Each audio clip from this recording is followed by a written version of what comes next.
깊이 인사 좀 나누십시다.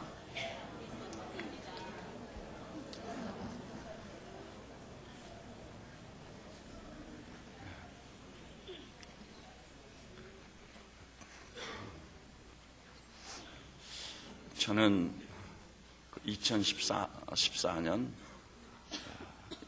고난주간을 앞두고 하나님께 큰 은혜를 입었습니다. 그것이 무엇이냐고요? 저는 원래 종교개혁자 마틴 루터를 좀 가볍게 생각하고 있었습니다. 신학에 기품이 없고 풍부함이 없다. 물론 종교개혁은요, 일반 세계 역사 속에서도 전무후무하다 할 만큼 엄청난 역사의 전환점을 가져온 것은 사실입니다. 그럼에도 불구하고 기독교적인 관점에서 접근해 볼 때 신학의 기품이 없는 것이 아닐까, 이런 생각을 하고 있었던 것입니다. 그런데 최근에 저는 독일의 그 뮌슈터 대학에서 김수환 추기경이 공부한 곳이 바로 독일의 뮌슈터 대학입니다. 카톨릭 학부에서 공부한 거죠. 이 기독교 학부에서 공부한 그 박사님의 학위 논문을 간추려 강의한 세미나를 좀 CD를 통해 접할 수 있게 됐습니다. 그런데 그분은 독일에 가서 이 종교개혁자 루터를 전공한 사람인데 정말 어려운 학문을 해서 마침내 학위를 딴 사람이에요. 근데 그 강의를 듣는 과정 중에 이 종교개혁자 루터에 대한 지나간 날 저의 잘못된 생각을 불식시키고 루터를 완전히 새롭게 인식을 하게 됐어요. 참으로 대단한 분이구나. 루터는요, 당시 카톨릭에서는 생각조차 못하고 있었는데 바울 신학과 시편을 접목시켰고, 그리스도의 십자가를 교회 사상 그런 사람이 없다고 할 만큼 엄청난 수고와 노력을 하며 끝까지 추적을 해 나간 거예요. 그리스도의 십자가. 그래서 여러분, 시편에서 십자가를 말할 수 있겠습니까? 시편 읽어보십시오. 십자가란 말이 어디 나오는지, 십자가를 연상시키는 어떤 말씀이 있는지. 그런데 그분은 시편에서요, 수없이 많은 십자가를 발견하고 깨닫고 그 루터의 신학에 십자가로 도배가 되어 있는 거예요. 이럴 수가 있는가?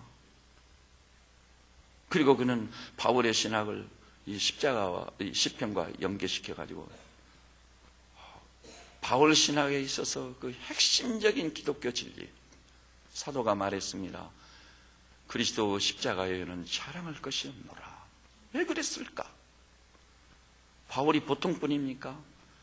인류 사상이요, 사람이 사용하는 언어로 쓴 글 중에 사도 바울이 쓴 글을 능가할 그런 진정한 의미였습니다. 없습니다. 로마서를 읽어보십시오. 고린도전에서, 에베소서, 골로새서 읽어보십시오. 그 누구도 공감을 가질 수밖에 없어요. 용어 하나, 사용된 어휘, 문장력, 그리고 그 무엇보다 중요한 것은 그 문장 속에 이 맥맥이 흐르고 있는 그 불타는 논리, 불붙는 심령, 엄청난 겁니다. 그런데 그 사도가 말하기를 그리스도 십자가에는 자랑할 것이 없노라. 그럼 바울이 자랑할 것이 없는 사람이어서 그랬을까요? 여러분이 아시다시피 바울이는요, 나면서부터 로마의 시민권 소지자예요. 오늘날 미국 시민권을 얻기 위해서요, 한국인들이 얼마나 돈을 많이 쓰고 노력한지 몰라요. 그래도 일보 직전에서 물러서고 포기하고 몇천만 원 돈만 잃어버리고 영주권이나 시민권을 얻지 못한 채 돌아서는 사람들이 한둘이 아니에요. 잘 아실 겁니다. 그런데 그런 미국 시민권 정도가 아니에요. 적어도 이 정신적인 차원에서 볼 때는 2300년간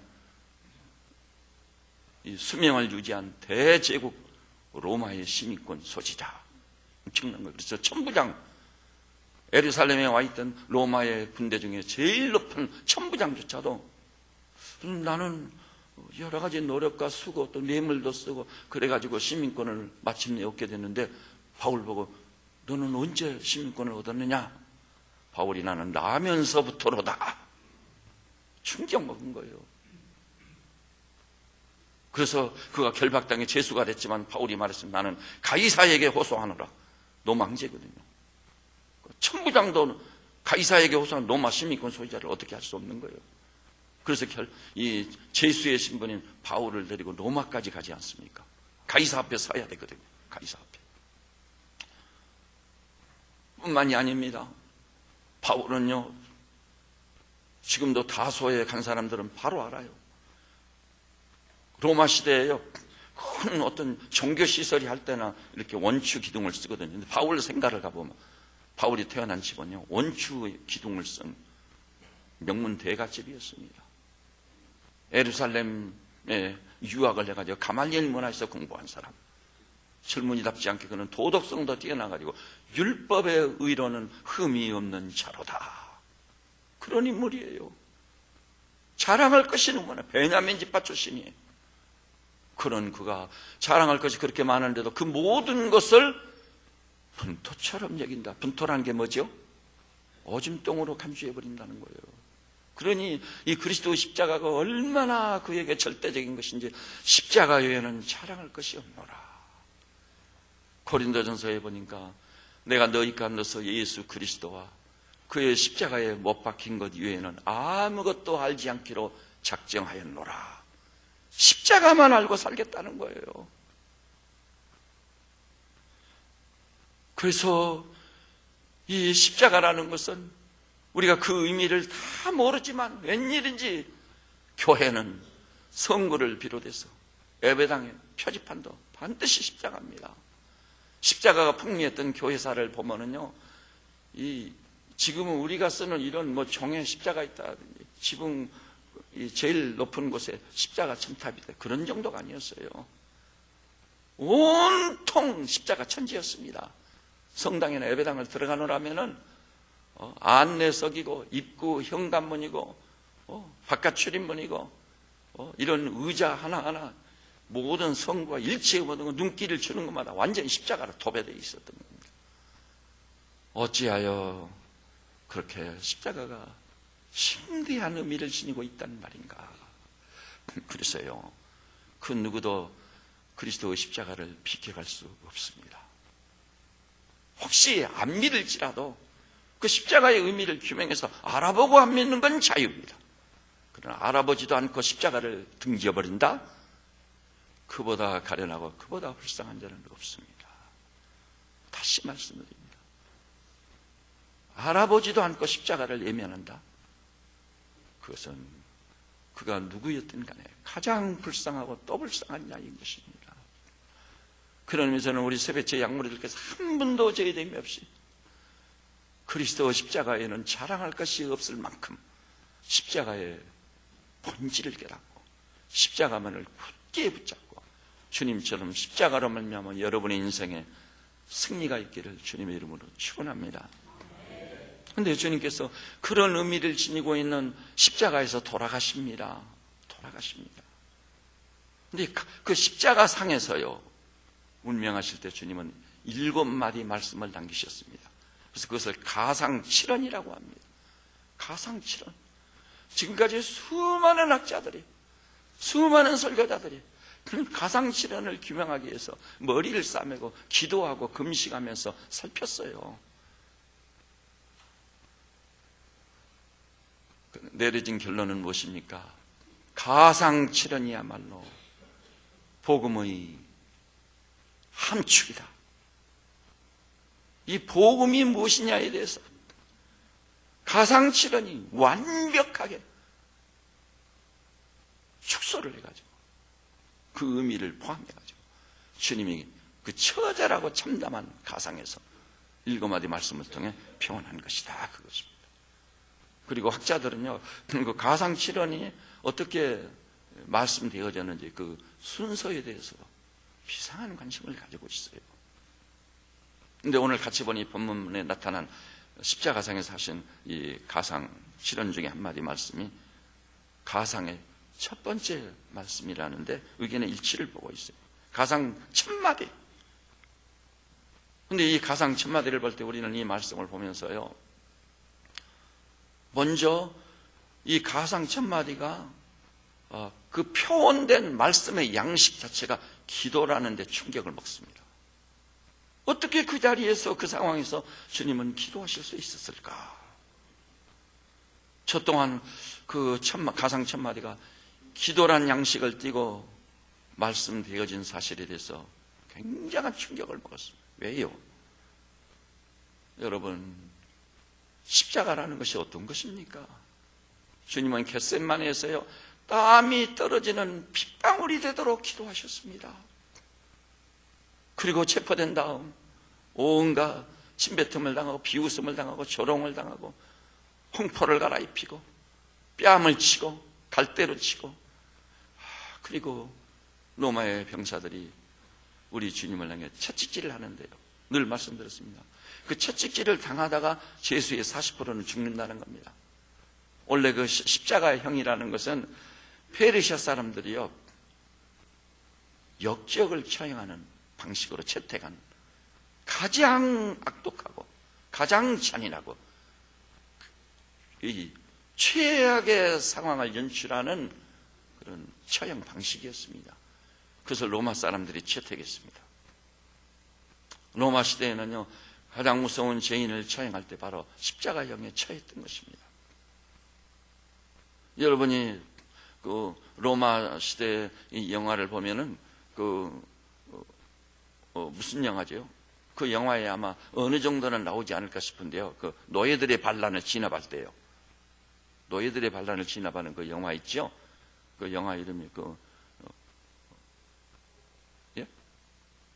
뭐죠? 그 영화 이름이 스파르타쿠스든가 그런 영화예요. 거기 좀 약간 그 십자가형이라는 것에 대해서 맛을 보이는 것이고, 로마 대제국에서는요 얼마나 참담한 역사가 있었는지 2,500명을 한 번에 십자가에 매달아 버린 적이 있었습니다. 그건 처자라는 것이었습니다. 주님 십자가에 달리실 때는 이 팔목에다가 못을 친 것으로 확인되고 있습니다. 우리 시대 가장 권위 있는 의사가 규명을 했어요. 십자가 못 박힌 거, 창으로 맞은 거, 머리에 가시관. 근데 바로 여기에 뭐가 통과한 줄 압니까? 그 신경을 건드렸을 경우는요, 너무 통증이 심해가지고 통증 때문에 죽어가는. 그래서 그 의사는 그랬어요. 예수 그리스도는 사실상 이 팔목에 못을 쳤을 때 그때 그 고통 때문에 죽게 된 것이다. 발목 또한 예외가 아니었어요. 그리고 로마 병사가 밑에서 옆구리를 창으로 찔렀는데 심장 파열에 대해서 피아물이 흐르더라. 가시에는 그 예리하고 날카로운 중동의 그 가시나무로 제작한 가시관을 실어버렸습니다. 머리가 사방에 찔려가지고 피가 낭자한 가운데 흘러내리고 있었어요. 그래가지고 십자가에 매달려 놓으니까 중동의 그 자개라는 태양, 그래서 중동 사람은요 12시부터 오후 3시까지는 어떻게 하죠? 일하지 않습니다. 그늘에 가서 쉬고 있고 잠을 즐기는 시간. 너무 더우니까 일을 못해요. 완전히 태양에 노출되어 가지고 흘러내리는 피가 메말라 가지고 몸에 달라붙는 처절한 고통 중에 우리 주님께서 가상 첫마디를 하신 거예요. 그런데 그것이 기도란 말입니다. 아버지여, 저들을 용서하소서. 저는 이 말씀을 해서 묵상하면 이런 생각을 봤어요. 이 주님의 기도에 비하면 나란 존재는 얼마나 기도를 소홀히 했는가. 나는 그 기도라고 하는 은혜로운 방편을 주셨건만 그 기도를 나는 얼마나 소홀히 하고 살았는가. 기도하지 않고도 얼마나 뻔뻔한 사람으로 살고 있었는가. 회개 또 회개를 했습니다. 그래서 다시 한번 주님의 기도 생활을 시작부터 정리를 해보니까 공생애를 시작하실 때 성령의 이끌림을 받아 광야에 나가셔가지고 40일간이나 식음을 전폐하며 기도하신 주님이셨습니다. 이번 고난주간을 하면서요, 여러분이 한두 분이만 금식해 보세요. 금식이라는 것이 무엇인지 알게 됩니다. 40일간 식음을 잠피한 주님의 금식. 그리고 주님은 자주 한적한 곳을 찾아 밤을 지새워 기도하셨던 것입니다. 겟세마네 동산에서는 땀이 떨어지는 핏방울같이 되더라. 그것도 우리하고 동시대를 사는 가장 권위 있는 의사 중에 한 분이 규명을 했어요. 어떻게 땀이 핏방울이 될 수 있느냐는 것입니다. 그래서 의학적으로 규명을 해보니까 모세혈관이 파열되어 가지고 그 땀이 나올 때요, 마침내는 땀이 변해 피가 된다는 것입니다. 피가 된다. 그러니 이 주님이 겟세마네에서 드린 기도라고 하는 것은 땀이 떨어지는 핏방울이 될 만큼 이 말로는 형언할 수 없는 이 최악의 상황에서 십자가를 앞두고 사실상 거기서 십자가를 지신 것과 다를 바 없이 기도의 불을 떼신 것입니다. 그것을 히브리서는 이렇게 말했어요. 한번 따라서 해볼까요? 심한 통곡과 눈물로 아버지께 나아갔느니라. 우리 구원을 위해서 저들을 용서하소서 하시면서 심한 통곡과 눈물로 나아가셨던 주님이신 것입니다. 그런데 이제는 드디어 십자가에 달리십니다. 그 십자가에서 이 참담한 고통 중에 죽어가시면서 아버지요, 저들을 용서하옵소서. 이것이 기도의 형식을 띠고 표현됐다는 것을 생각해 볼 때 다시 한번 꺼져버린 우리 기도에 불을 붙이는 말씀이라고 생각됩니다. 여러분, 호흡처럼 엎드리면 아버지 존재의식을 딱 느끼고 은혜의 보좌임을 경험하면서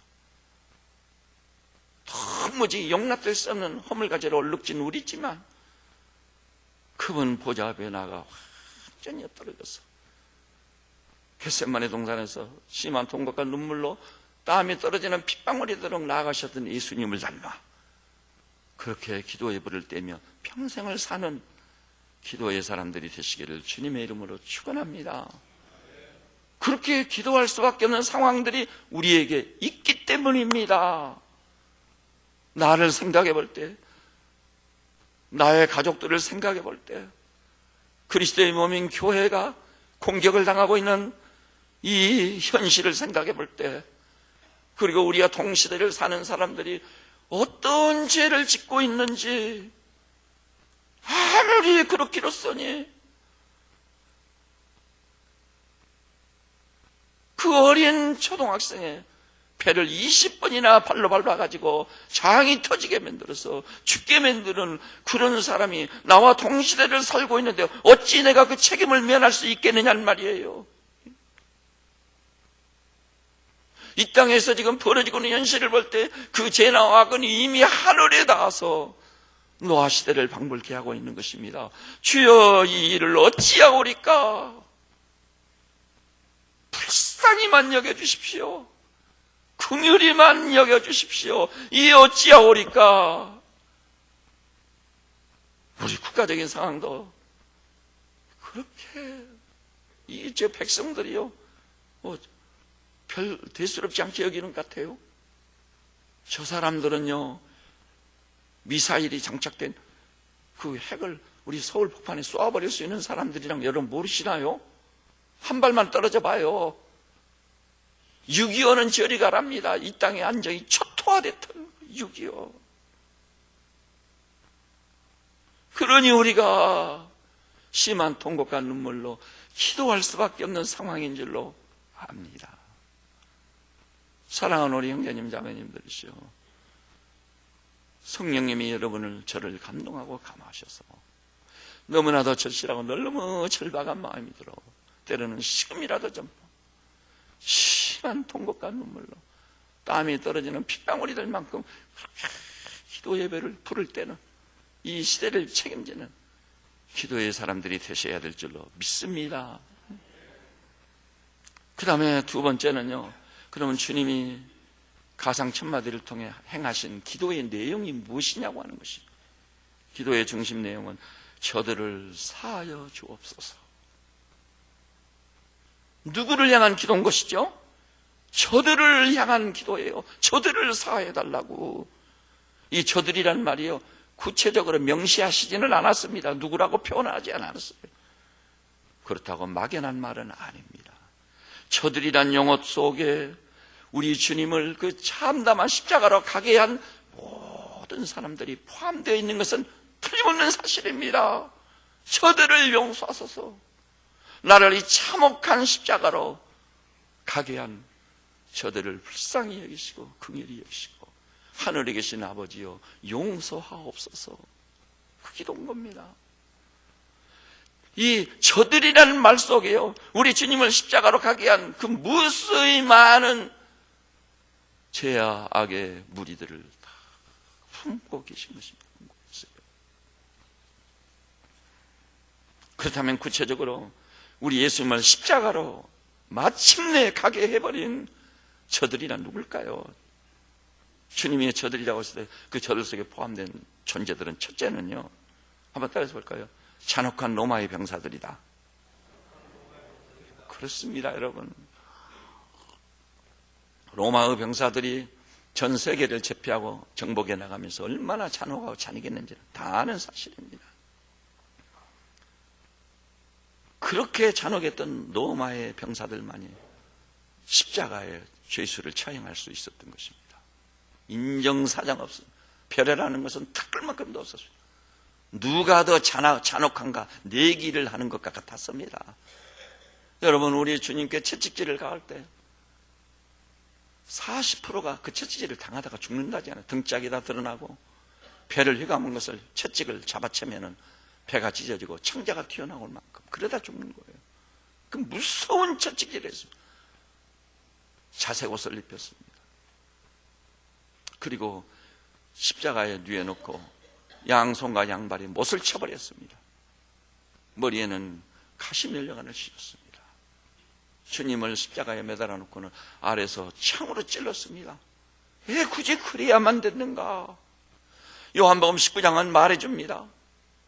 분명한 것은 로마의 병사가 아래쪽에서 창으로 옆구리를 찌르니까 심장 파열이 되어 피와 물이 흐르더라 그랬습니다.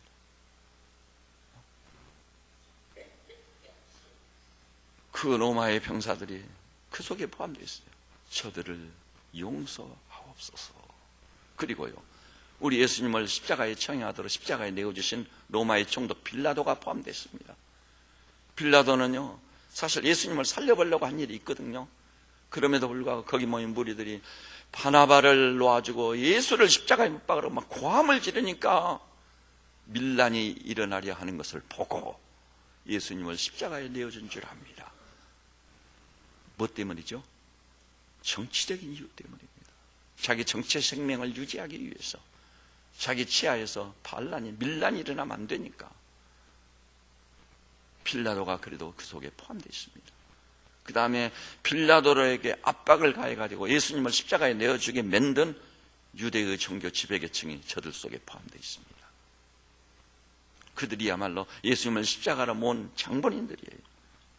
그 다음에 바라바를 놓아주고 예수 그리스도를 놓아주면 어떠냐? 너희 명절인 유월절을 맞이했는데 유월절에는 한 사람의 죄수를 놓아주는 관습이 있으니까 이 예수를 놓아주면 어떠냐?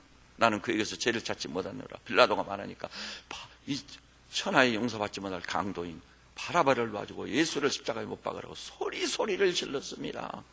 그래서 마침내 주님을 십자가에 내어주시겠네요. 그때 바로 예수님을 십자가에 못 박으라고 고함을 질렀던 그 많은 군중들, 그들도 저들을 용서하옵소서. 그 속에 포함되어 있습니다. 그 다음에는요, 이 생각 저 생각 없이 구경꾼으로 남아있는 사람들, 겁이 나고 무서워서 사태를 관망만 하고 침묵을 일관한 사람들. 유명한 단테의 신곡에는 이렇게 말했어요. 지옥의 가장 어두운 자리는 위기의 순간에 중립을 지킨 자들을 위해 마련되어 있다. 옳은 대로 행하지 않고 옳은 자의 편에 서지 않고 자기 신상에 해가 있을까 봐 침묵을 지키고 구경꾼으로 남는. 그래서 본문에도 보니까 34절이 본문인데 35절 보니까 백성은 서서 구경하는데, 구경꾼이 문제인 것입니다. 그들을 포함해서 저들을 용서하옵소서. 그리고는 또 누굽니까? 여기 앉아있는 나 때문입니다. 나를 포함시키셨어요. 왜냐하면 성경에 보니까 뭐라고 그랬죠? 그가 찔림은 우리의 허물을 인하며 그가 상함은 우리의 죄악을 인합니다.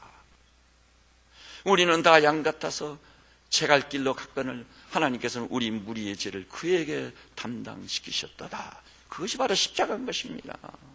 십자가입니다. 우리의 죄를요, 성령의 감동을 받아 응시를 해보면요, 이런 죄인이 어디 있단 말인가. 바울과 똑같아요. 내가 원하는 바 선언하지 않냐고 어찌하여 원치 아니하는 바 악을 행한단 말인가. 오호라, 나는 공고한 사람이로다. 이 사망의 몸에서 누가 나를 건져내랴. 그렇습니다. 만물보다 거짓되고 부패한 게 누구겠습니까? 바로 여기는 내가 아니겠습니까? 내가 아니겠니? 그러게 우리는 그 찬송을 생각해 봅니다. 제가 지금 목이 좀 가가지고요, 찬송을 제대로 부를 수는 없지만은 그래도 제가 한두 절이라도 불러보려고 합니다. 거기 너 있었는가 그때에 주님 그 십자가에 달릴 때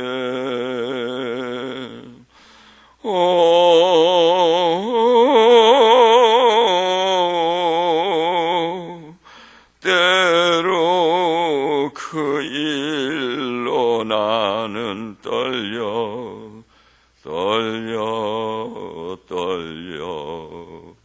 거기 너 있었는가 그때에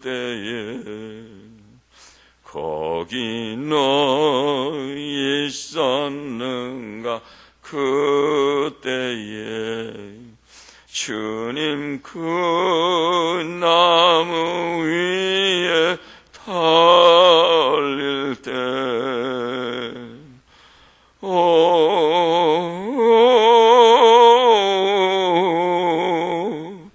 때로 그 일로 나는 떨려 거기 너 있었는가 그때에. 그렇습니다. 십자가에서 저들을 용서하옵소서. 정말 나를 향한 기도였던 것입니다. 그 다음에 세 번째로, 그럼 기도의 내용이 무엇입니까? 저들을 용서해달라는 것이 내용의 핵심, 기독교 진리의 핵심을 보여주는 결정판입니다. 용서, 곧 구원의 말씀이었던 것입니다. 여러분, 인간 사회에서도 용서란 말을 많이 사용합니다. 근자에요, 상담학의 중심 주제나 정신학의 중심 주제가요, 용서라는 것인 거 아시지요? 용서 없이는 치유가 안 되는 거예요. 나에게 상처를 준 사람, 나를 아프게 한 사람, 나를 공격했던 사람, 복수해가지고는요 해결이 안 돼요. 복수는 또 다른 복수를 불러들입니다. 그래서 보복의 악순환을 가져오고야 마는 것인데 이거 어찌합니까? 마침내 학자들이 연구한 결과 알아냈습니다. 용서 이외에는 다르게는 길이 없다. 그런데요, 이 용서가요 결심한다고 될 일이 아니에요. 불교라든지 일반적인 수준과 차원의 그 인간 철학으로는요, 용서는 절대 불가능. 여러분 되든가요? 내게 깊은 상처를 준 그 사람, 없을 때는 용서한다고 하지만 얼굴이 보이는 순간 백이 드시는 사람 있지 않아요? 철천지 원수.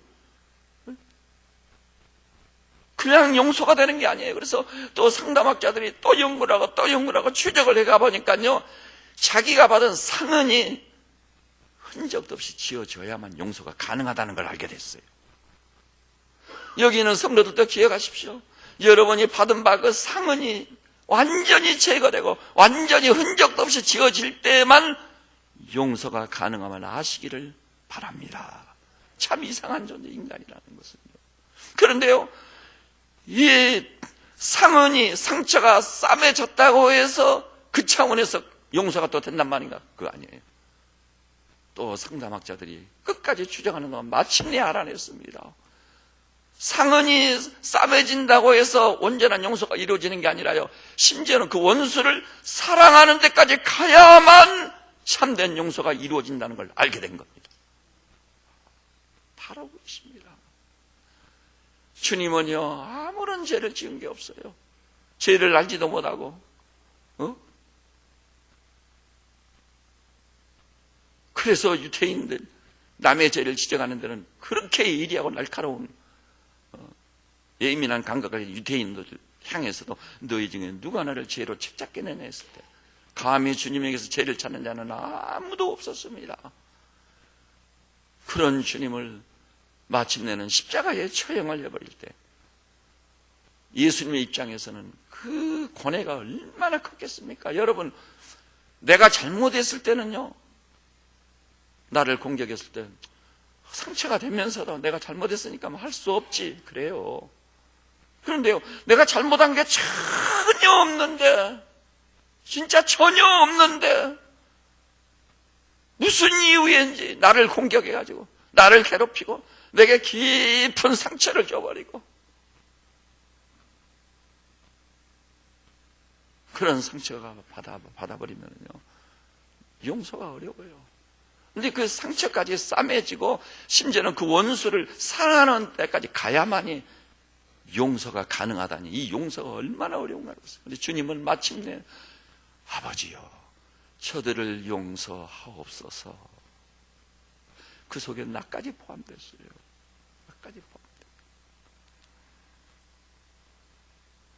이것이 복음이 아니고 뭐겠어요? 그래서 이 용서의 주님, 저들을 용서해달라고 처절한 고통 중에 하늘의 아버지께 호소했던 예수 그리스도를 정확히 만난 사람들은 마침내 그들의 상처가 싸매지고 그들의 상흔이 지워지고 심지어는 사랑까지 해서 주님과 똑같은 모습을 보이고 있는 걸 볼 수 있어요. 사도행전에 보니까 스데반이 아무 죄도 없습니다. 그가 도둑질을 했냐, 간음을 했느냐, 무슨 살인죄를 지었느냐, 아무 죄도 없는데 유대인들이 돌로 쳐서 죽입니다. 머리가 깨지고 온몸이 으깨어지고 서서히 생명이 꺼져갑니다. 그런 가운데서 천사 같은 미소를 지니고 아버지여, 주여, 저들의 죄를 용서하옵소서. 이 용서만이 진정한 문제의 해결입니다. 다르게는 길이 없어요. 방도가 없어요. 이것이 복음의 진수입니다. 여러분, 저는 우리나라에서요, 전 세계에 자랑할 만하고 그분으로부터 그 에너지를 받아야 될 정말 귀하고도 귀한, 참으로 귀하고도 귀한 어른이 계십니다. 그분이 누구십니까? 손양호 목사님입니다. 이 땅에 살고 있는 사람들이 다른 종교인이든 카톨릭이든 불교 신자든 불신 이웃들까지도 손양원 목사님만큼은 알아줘야 되는 거예요. 왜냐? 손 목사님 여순 반란 사건이 일어나가지고 그렇게 사랑했던 아들 동인이 두 아들이 좌익 학생들한테 체포돼가지고 아무 죄를 지은 게 없어요. 그런데 네가 믿는 예수를 이 자리에서 부인해라. 그러면 살려주겠다고 하는데 죽어가면서 아니라고, 하나님은 살아계시니 그 모인 무리들에게 다 하나님을 믿어야 되고 그리스도의 십자가로 나와야만 한다고, 구원받아야만 한다고 계속 복음을 전하니까 죽창으로 찌르고 돌멩이를 던지고 마침내는 총으로 쏘고 그래서 죽였어요. 형이 죽어가는 모습을 보고 형만 죽는 자리예요. 그 자리가 원래 형만 죽는 자리인데 동생이 그 곁에 있었던가 달려들면서 이러면 안 된다고, 우리 형을 살려줘야 된다고, 여러분도 예수를 믿고 구원을 받아야 된다고 그 동생이 뛰어들어가지고 해가지고 전원까지 죽이라 했어. 죽어서는 안 될 동생까지 거기서 죽임을 당한 거예요. 죽임을 당했습니다. 사랑하고 사랑했던 두 아들을 철저히 잃어버린, 그것도 참담하게 죽임을 당한 두 아들의 죽음. 장례식장에서 손 목사님은 8가지 감사를 드린 거예요. 8가지. 사람들이 이거 이해를 못해요. 8가지 감사. 그 중에 핵심이 되는 게 뭐죠? 한 집안에서 순교자 하나가 나오는 것도 어려운데 우리 가문에서 2사람의 순교자가 나오게 하신 하나님 감사합니다. 또 하나는요, 죽은 두 아들 대신 저 안군을 양자로 맞아들이게 하신 주님 감사합니다. 이래가지고 경찰서장이고 그 당시 토벌 대장들도 세상에 저게 제정신이냐고, 갈기갈기 찢어 죽여도 분이 안 풀릴 저 원수를 용서하면서 진정한 용서했기 때문에 어떤 줄 아세요? 경찰서장도 오케이를 못했어요. 토벌대장도 오케이를 못했어요. 어떻게 이런 놈을 살려주느냐고. 그런데 그 어려운 장벽을 뚫고 계속 설득을 해가지고 그 안군을 방면시킨 거예요. 그래가지고 그 안군을 양자로 맞아들였으니 이런 일이 세상에 어디 있느냐는 말이에요. 최근에요, 그 동신이 동인이 그 여동생이 있어요. 손 권사님 아시는구나. 그분이 책을 썼어요. 그때 자기가 직접 눈으로 보고 들었고 잊을 수 없는 그 사실을 기록으로 남겨 책으로 출판했어요.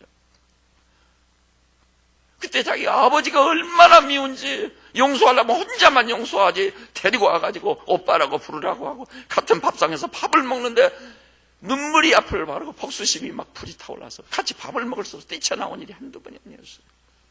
어떻게요? 그렇게 사랑하고 귀하고도 귀했던 그 오빠를 죽인 저 사람을 향해 오빠라고 부르냐는 거예요. 세월이 많이 흐른 다음 비로소 오빠라고 부를 수 있게 됐습니다. 오빠라고 불렀습니다. 그리고 그 안군의 아들이 신학을 해서 안목사가 돼서 지금 우리 곁에 살아있는 겁니다.